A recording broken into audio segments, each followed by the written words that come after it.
मुझको पता था कि अमित शाह जब घिरेंगे तो भारतीय जनता पार्टी क्या करेगी। दरअसल भारतीय जनता पार्टी और अमित शाह अपने जीवन की सबसे कठिन मुसीबत में फंस गए हैं। बात भी ऐसी है, 18% से ज़्यादा वोट हैं दलित वोट बैंक, और अमित शाह ने जिस तरह अभिमान के चलते बाबा साहब का अपमान किया, उससे भारतीय जनता पार्टी की हवाइयाँ उड़ना स्वाभाविक थी। तो जाहिर है एक बड़ा ड्रामा करना था। आपने निशिकांत दुबे की बक बक बक बक सुनी होगी तो आपको समझ में आ गया होगा कि भारतीय जनता पार्टी का कितना स्क्रिप्टेड ड्रामा था कि राहुल गांधी को घेरा जा सके, हंगामा मचाया जा सके और फिर राहुल गांधी की सदस्यता रद्द करने जैसे मसले उठाए जा सके। लेकिन आज मैं बताऊंगा आपको, वो खुलासा करूंगा जिससे आपको समझ आएगा कि राष्ट्रीय स्वयंसेवक संघ और भारतीय जनता पार्टी कितना प्यार करती है बाबा साहब अंबेडकर से और दलितों से। नमस्कार, मैं हूं संजय शर्मा, आप देख रहे हैं 4PM न्यूज नेटवर्क। अभी एक फैशन हो गया है, अंबेडकर अंबेडकर अंबेडकर अंबेडकर। इतना नाम भगवान का लिए होते तो 7 जन्मों तक स्वर्ग मिल जाता। ये मेरे शब्द नहीं है, ये शब्द गृह मंत्री अमित शाह के हैं, खुद देख लीजिए। मान्यवर, अभी एक फैशन हो गया है, अंबेडकर अंबेडकर अंबेडकर अंबेडकर अंबेडकर अंबेडकर। इतना नाम अगर भगवान का लेते तो 7 जन्मों तक स्वर्ग मिल जाता। कितनी नफरत, कितनी घृणा टपक रही है अमित शाह के इन शब्दों में, जैसे अंबेडकर जी का नाम लेना कोई पाप है। कहां और क्यों ये बात कही गई, पहले वो समझते हैं। हालांकि आप सबको पता होगा, हमारे संविधान को बने 75 साल हो गए हैं। संसद के शीतकालीन सत्र में इस बात की खुशी मनाई जा रही है। जाहिर है बात संविधान की होगी तो अंबेडकर जी की भी होगी, क्योंकि उन्होंने संविधान के निर्माता के तौर पर अपनी खास पहचान बनाई है। संविधान की ड्राफ्टिंग कमेटी के चेयरमैन अंबेडकर जी ही थे। उनका योगदान केवल दलित वर्ग की आवाज उठाने तक सीमित नहीं है, बल्कि संविधान के रूप में हर देशवासी को मूलभूत अधिकार दिलाने का श्रेय भी उनको ही जाता है। और ऐसे महान आदमी का नाम जिस तरह से अमित शाह ने लिया, वो साफ दिखाता है कि उन्हें इस बात की तकलीफ है कि क्यों अंबेडकर का नाम इतना लिया जा रहा है। एक बार फिर खुद से सुनिए और समझिए क्या बोल रहे हैं वो। मान्यवर, अभी एक फैशन हो गया है, अंबेडकर अंबेडकर अंबेडकर अंबेडकर अंबेडकर अंबेडकर। इतना नाम अगर भगवान का लेते तो 7 जन्मों तक स्वर्ग मिल जाता। हो सकता है कि कुछ अंधभक्त मुझे गरियाने लगे कि मैं वीडियो तोड़ मरोड़ कर दिखा रहा हूं, पूरी नहीं दिखा रहा हूं, क्योंकि अमित शाह ने भी अपने बचाव में बाकायदा प्रेस कॉन्फ्रेंस करके यही कहा। क्या कहा, देखिए। चर्चा होती है तब इसमें एक बात कॉमन होती है कि बात तथ्य के आधार पर होनी चाहिए और बात सत्य के आधार पर होनी चाहिए। कल से कांग्रेस पार्टी ने जिस तरह से तथ्यों को तोड़ मरोड़ कर रखने का प्रयास किया है, ये अत्यंत निंदनीय है। तथ्य और सत्य, अमित शाह इन 2 शब्दों का इस्तेमाल कर रहे हैं। कह रहे हैं कि बात तथ्य हो, अंग्रेजी में जिसे फैक्ट कहते हैं, यानी वो जो वाकई में हो चुका हो, और बात सत्य भी हो, तभी सही मायनों में चर्चा हो सकती है। कम से कम ये इतनी बात तो बिल्कुल ठीक कही अमित शाह ने। बात बिल्कुल तथ्य और सत्य के आधार पर होनी चाहिए। हालांकि वैसे तो वो जिस तरह अंबेडकर अंबेडकर अंबेडकर चिल्ला रहे थे और कह रहे थे कि इतनी बार भगवान का नाम लेते तो स्वर्ग मिलता, तब अंबेडकर जी के लिए उनके मन की घृणा और जलन उनके चेहरे पर साफ दिख रही थी। मगर मेरे मन में क्या है वो तुम्हें कैसे पता? ऐसा सवाल अमित शाह मुझसे पूछ सकते हैं कि मेरे चेहरे पे आया, तुम्हें कैसे पता? अमित शाह का कहना है कि उनकी बातें तोड़ मरोड़ कर पेश की जा रही हैं। उन्होंने कानूनी नोटिस भी दे दिया, सुना गया है। चलिए ठीक है, बात तथ्य और सत्य की ही कर लेते हैं। इन्होंने आगे जो भी कहा ये तो तथ्य है कि वो सब कहा, क्योंकि सबने देखा और सुना, मगर उसमें सत्य कितना है आज की वीडियो में मैं एक एक करके आपको वो बताने की कोशिश करूंगा। अमित शाह ने अंबेडकर के ऊपर अपने 2-3 मिनट के वक्तव्य में ये बताने की कोशिश करी कि कैसे विपक्ष और खासकर कांग्रेस अंबेडकर के खिलाफ है। उनकी इंट्रोडक्शन सुनिए। क्या अंबेडकर का नाम लेते हैं? अंबेडकर का नाम अभी 100 बार ज्यादा लो, परंतु साच अर्थ में अंबेडकर जी के प्रति आपका भाव क्या है ये मैं बताता। मगर इसके बाद उन्होंने इतिहास के पन्नों से जो बातें तथ्य बोलकर रखी, वाकई में उन कही हुई बातों में कितना सत्य है, या फिर 15 लाख खाते में आएंगे, किसानों की आय दोगुनी होगी, नोटबंदी से काला धन घटेगा, इन जैसी झूठी बातों को सत्य बताने वाले अब इतिहास को ही तोड़ मरोड़ कर पेश तो नहीं कर रहे हैं। वीडियो को थोड़ा थोड़ा करके लेकिन पूरी देखेंगे और समझेंगे तो समझ आएगा कैसे अमित शाह इतिहास के प्रोफेसर तो हैं मगर व्हाट्सएप यूनिवर्सिटी के। उनकी पहली बात सुनिए। अंबेडकर जी को देश की पहली कैबिनेट से इस्तीफा क्यों दे दिया? अंबेडकर जी ने कई बार कहा कि अनुसूचित जातियों और जनजातियों से हुए व्यवहार से मैं असंतुष्ट हूँ, सरकार की विदेश नीति से मैं असहमत हूँ और आर्टिकल 370 से मैं असहमत हूँ। इसलिए वो छोड़ना चाहते थे, उनको आश्वासन दिया गया, आश्वासन पूरा नहीं हुआ, उन्होंने इग्नोरेंस के चलते इस्तीफा दे दिया। तो सुना आपने, अमित शाह के अनुसार अंबेडकर जी ने इस्तीफा दिया क्योंकि वो विदेश नीति, अनुसूचित जातियों के प्रति व्यवहार और धारा 370 के खिलाफ थे। ये सत्य है कि अंबेडकर कश्मीर समस्या का हल धारा 370 से नहीं चाहते थे, मगर क्या नेहरू ने धारा ड्राफ्ट की थी? नहीं, वो तो संविधान ड्राफ्टिंग कमेटी में थे ही नहीं। धारा 370 को लिखा गोपाल स्वामी अयंगार ने, जो उस वक्त के सिविल सेवा अधिकारी थे। जब तक कश्मीर का देश में विलय नहीं हुआ वो उसके प्रधानमंत्री भी रहे हैं। मगर अंबेडकर जी ने कश्मीर समस्या का क्या हल दिया, ये बात अमित शाह छुपा गए। अपने इस्तीफे के 3 दिन बाद अंबेडकर जी ने भाषण देकर अपने इस्तीफे की वजह बताई थी, लेकिन अमित शाह ने बस वही बात बोली जो उनको सूट कर रही थी। अंबेडकर जी के अनुसार कश्मीर समस्या का हल उसका विभाजन करना था।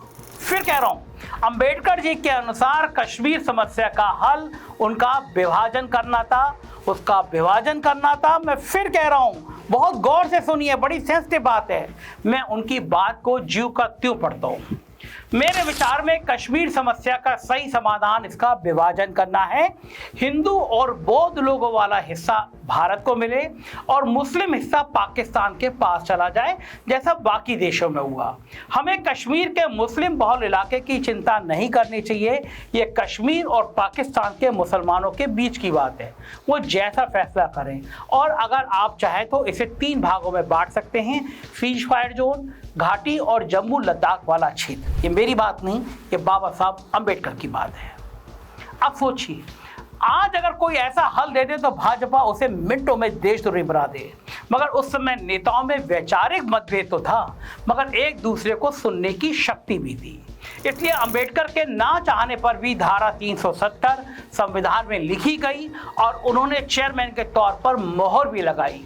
मगर ये सब बातें अमित शाह नहीं समझ पाएंगे, क्योंकि वो असली लोकतंत्र को समझते ही नहीं हैं। वो सरकार का मतलब शासन करना समझते हैं, सबको साथ लेकर चलना नहीं। लेकिन पहले ऐसा नहीं था। अगर नेहरू और अंबेडकर भी मोदी और शाह की तरह होते तो संविधान बन ही नहीं पाता। मगर उस वक्त के नेता अपनी बात रखना भी जानते थे और बहुमत के आगे झुकना भी।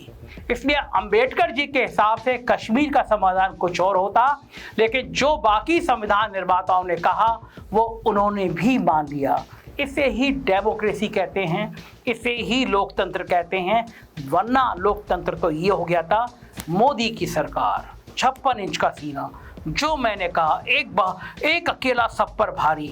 मगर उस समय में डेमोक्रेसी का मतलब सबके संग बात करना और सबकी बात मानना होता था। इसे ही लोकतंत्र कहते हैं, कहो मन की, करो सबके मन को साथ लेकर। ये भी ठीक है कि अंबेडकर और नेहरू में विदेश नीति को लेकर मतभेद था। अपने भाषण में उन्होंने इस्तीफे की एक वजह उस वक्त की विदेश नीति को भी बताया था। उन्होंने कहा था कि 15 अगस्त 1947 को जब हमने आज़ाद देश की तरह जीवन शुरू किया तो कोई देश हमारा बुरा नहीं चाहता था। दुनिया का हर मुल्क हमारा दोस्त था। आज 4 साल बाद सब दोस्त छोड़कर चले गए हैं, कोई दोस्त नहीं बचा, हमने सबसे दूरी बना ली है। उनका यह मतभेद नेहरू जी की नॉन अलाइनमेंट नीति को लेकर था। नेहरू जी की नॉन अलाइनमेंट नीति, जिसमें ना वो अमेरिका के पाले में दिखना चाहते थे और ना ही केवल रूस के खेमे में जाने को तैयार थे, अपना एक अलग वजूद चाहते थे। वही अंबेडकर जी का मानना था क्योंकि हम एक नया देश है, इसलिए पहले हम अपने बारे में सोचें, जिसके साथ देश का फायदा है उसका साथ दें।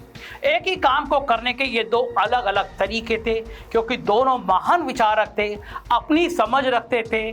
और नेहरू जी की विदेश नीति तो आज भाजपा भी अपना रही है, वो यूक्रेन के साथ भी है और रूस के साथ भी। हकीकत ये है, इतनी फ्लॉप नीति है कि वो किसी के साथ नजर नहीं आ रही।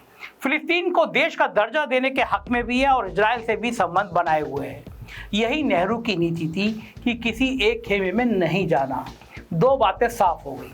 धारा 370 बिना इच्छा के ही सही, मगर बाकी लोगों के कहने पर चेयरपर्सन के तौर पर अंबेडकर जी ने उसे संविधान में स्थान दिया। दूसरी ये कि विदेश नीति पर अंबेडकर और नेहरू में बस वैचारिक मतभेद था। अब अनुसूचित जाति के प्रति रवैये की बात भी कर लेते हैं। 18 जून 1951 को संविधान में पहला संशोधन किया गया था। तभी आर्टिकल 15 में सब क्लॉज 4 जोड़ा गया, जिसमें कहा गया कि अनुसूचित जाति और पिछड़े वर्ग के लिए अगर सरकार कोई व्यवस्था करे तो उसे बाकी लोगों के प्रति भेदभाव नहीं माना जाएगा। यहीं से रिजर्वेशन की शुरुआत हुई। ये तो अंबेडकर जी की जीत थी, भला वो इस बात से दुखी होकर 3 महीनों बाद क्यों इस्तीफा देने लगे। हालांकि बैकवर्ड क्लासेस के लिए संविधान बनने के 1 साल बाद भी उनका अपना कमीशन ना बनने से वो नाराज थे। अपने भाषण में उन्होंने ये बात कही भी, मगर उनकी नाराजगी की सबसे बड़ी वजह अमित शाह छुपा गए। असल में बात कुछ और है, और वो असली तथ्य और उसे जुड़ा सत्य अमित शाह बताना नहीं चाहते, क्योंकि उससे इनकी आरएसएस के काले इतिहास और अंबेडकर विरोधी होने का पता चल जाएगा। उस सत्य में नेहरू और अंबेडकर एक साथ खड़े नजर आते हैं और आरएसएस दूसरी तरफ। वो सत्य है हिंदू कोड बिल। आजादी के वक्त हिंदू समाज में कोई पुरुष पहली बीवी की मर्जी के बिना दूसरी बीवी ला सकता था। विधवा औरतों को संपत्ति में अधिकार नहीं था। अलग जातियों के लड़का लड़की अगर शादी करना चाहे तो कोई तरीका नहीं था। अंबेडकर हिंदू समाज से इन सब कुरीतियों को मिटाना चाहते थे, इसलिए उन्होंने हिंदू कोड बिल लिखा। इसके बाद औरतों और बेटियों को संपत्ति में हक मिला। दूसरी जाति में शादी और बच्चा गोद देने का मार्ग खुला। पहली बार औरत को एक खराब पति से तलाक ले जाने की ताकत मिली। और ये काम उन्हें सौंपा किसने? जवाहरलाल नेहरू ने। 1948 में प्रधानमंत्री के तौर पर हिंदू कोड बिल बनाने की सब कमेटी का नेता अंबेडकर जी को नेहरू ने ही बनाया था। लेकिन हिंदू कोड बिल का सबसे ज्यादा विरोध किसने किया? जी हां, अमित शाह और मोदी की आरएसएस ने। मार्च 1949 का ये कार्टून देखिए। अंबेडकर के हाथ में हिंदू कोड बिल है, वो हिंदू औरत को बचाना चाहते हैं, वहीं ब्राह्मण वर्ग उन्हें खींच रहा है। इस रूढ़िवादी ब्राह्मण सत्ता का सबसे बड़ा ध्वजभाग भी आरएसएस है, जैसा वो आज भी है। जब अंबेडकर हिंदू कोड बिल लिख रहे थे तब आरएसएस की मदद से anti Hindu code bill committee बनी, जिसने पूरे देश में प्रदर्शन किए। मुस्लिम महिलाओं को 3 तलाक और आज़ादी दिलाने की बात करने वाले मोदी और शाह के वैचारिक पूर्वज हिंदू महिलाओं के हक की लड़ाई के खिलाफ थे। 11 दिसंबर 1949 को आरएसएस ने दिल्ली के रामलीला मैदान में हिंदू कोड बिल के खिलाफ रैली करी। आरएसएस के नेताओं ने उस बिल को हिंदू समाज के ऊपर एटम बम बताया। जाति प्रथा तोड़ने और हिंदू महिलाओं के हक की अंबेडकर जी की इस लड़ाई में आरएसएस उनकी दुश्मन क्यों थी? ये सवाल अगर अमित शाह से किया जाए तो उनको पसीना आ जाएगा। मगर वो अपने अलग ही तथ्य और सत्य जोड़ने में लगे थे। जैसे अपने संसद के भाषण में बाबा साहब के इस्तीफे के बाद नेहरू ने क्या कहा, अमित शाह केवल वो बता रहे, चलिए उसे भी सुन लेते हैं। पत्र लिखा कि अंबेडकर और राजा जी जैसे 2 महानुभाव मंत्रिमंडल छोड़ेंगे तो क्या होगा। तो नेहरू जी ने उनको जवाब में लिखा है, राजा जी के जाने से तो थोड़ा बहुत नुकसान होगा, अंबेडकर के जाने से मंत्रिमंडल कमजोर नहीं होता है।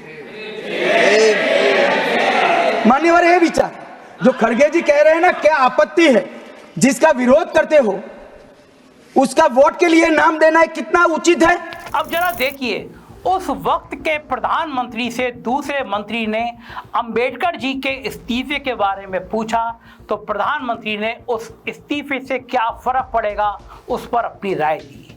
उस वक्त नेहरू और अंबेडकर इतिहास के पन्नों में दर्ज नहीं हुए थे, जीते जागते लोग थे, विश्व गुरु नहीं थे, प्यार से बात करते थे, सम्मान करते थे। और सोचिए, क्या नेहरू ने यह कहा कि अंबेडकर जी आदमी सही नहीं है या मैं इनकी किसी भी विचारधारा से सहमत नहीं हूं?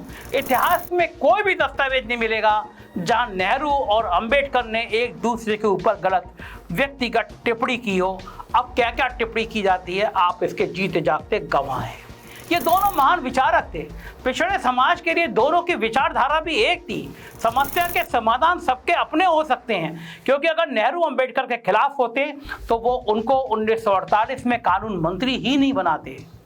नेहरू के मन में अंबेडकर और उनके विचारों के लिए बहुत सम्मान था, इसलिए जब पहले चुनाव में अंबेडकर जी हारे तो वो नेहरू ही थे जिन्होंने उनको राज्यसभा के जरिए संसद में पहुंचाया। इसलिए नेहरू और अंबेडकर दो अलग अलग व्यक्ति हैं, अलग विचारधारा नहीं है। मगर आरएसएस और अंबेडकर जरूर अलग विचारधारा है। वापस हिंदू कोड बिल पर आते हैं। 12 दिसंबर 1949 को आरएसएस ने हिंदू कोड बिल के विरोध में अंबेडकर जी और नेहरू जी के पुतले फूके। अमित शाह कांग्रेस पर तो वोट की राजनीति के लिए अंबेडकर का नाम इस्तेमाल करने का आरोप लगा रहे हैं, और खुद वो क्या कर रहे हैं? अगर इनमें हिम्मत है तो संसद में यह बात मान ले कि आरएसएस ने बाबा साहब अंबेडकर के पुतले जलाए थे। इस वीडियो में ये आगे कहते हैं कि भाजपा सरकार में अंबेडकर जी के जन्म स्थान पर स्मारक बनाया गया है। मगर अमित शाह जी, आपने इतिहास को आप मिटा नहीं सकते। तत्कालीन सरसंघ चालक एमएस गोलवलकर ने तो अगस्त 1949 के अपने एक भाषण में कहा भी कि अंबेडकर जिन सुधारों की बात कर रहे हैं वो भारतीयता से बहुत दूर हैं। इस देश में विवाह और तलाक जैसे सवाल अमेरिका या ब्रिटिश मॉडल से नहीं सुलझेंगे। हिंदू संस्कृति और कानून के अनुसार विवाह एक संस्कार है जिसे मृत्यु बाद भी बदला नहीं जा सकता। ये कोई अनुबंध नहीं है। और आरएसएस और हिंदू महासभा के इन्हीं अंबेडकर विरोधी विचारों के चलते 1949 में हिंदू कोड बिल पूरे तरीके से पास नहीं हो पाया। इसलिए दुखी होकर अंबेडकर जी ने इस्तीफा दे दिया। 1952 के बाद जब पहली बार कांग्रेस की बहुमत की सरकार बनी तो नेहरू ने अंबेडकर का सपना पूरा किया और हिंदू कोड बिल संशोधनों के साथ पारित कर दिया, जिससे समाज में एक से ज्यादा विवाह जैसी कुरीतियां टूट पाई और अंतर जातीय विवाह शुरू होने से जाति प्रथा पर भी आघात हुआ। कुछ दिन बाद 25 दिसंबर आने वाला है। उस दिन सारे भाजपाई हिंदू धर्म को सेंटा क्लॉज से बचाने के लिए निकल पड़ेंगे। मगर आज से 97 साल पहले 25 दिसंबर 1927 को अंबेडकर जी ने मनुस्मृति नाम की किताब को जला दिया था, क्योंकि वो किताब कहती है कि ब्राह्मण ब्रह्मा के मुख से पैदा हुआ है और शूद्र पैरों से। इस मनुस्मृति में जो घृणित बातें की गई हैं वो आज भी किसी भी सब समाज के माथे पर कलंक है, लेकिन भाजपाई आज भी उसे देव किताब मानते हैं। अगर ऐसा नहीं है तो अमित शाह या मोदी एक बार कह दें कि वो मनुस्मृति की निंदा करते हैं, वो मनुस्मृति के खिलाफ है, मनुस्मृति समाज में कोड जैसा है, और अंबेडकर जी की विचारधारा को सम्मान देते हुए आने वाले 25 दिसंबर को भाजपा पूरे देश में मनुस्मृति को जलाना का काम शुरू कर दे। जलाना तो छोड़िए, उसके खिलाफ एक शब्द भी नहीं बोलने वाले, क्योंकि उनका असली वोट बैंक चला जाएगा, ऊंची जातियां खिसक जाएंगी। असल में सिर्फ वोट की राजनीति के लिए ही भाजपा अंबेडकर का नाम लेती है, क्योंकि हाल के लोकसभा चुनाव में 400 पार के नारे को अंबेडकर विचारधारा ने ही धूल में मिला दिया था। इसलिए ये अंबेडकर से डरते हैं मगर अंबेडकर से प्यार नहीं करते। अब आप सोचिए, अमित शाह ने कितने तथ्य की बात की और कितने सत्य की, या बस इतिहास को तोड़ा मरोड़ा? हमेशा की तरह जुमले देने पर उनका इस्तीफा मांगने की बात सही है या नहीं? ऐसे ही कुछ जरूरी सवालों को जानने और समझने के लिए देखते रहिए 4 PM। चैनल को सब्सक्राइब और ज्वाइन जरूर कीजिएगा। शुक्रिया, थैंक यू।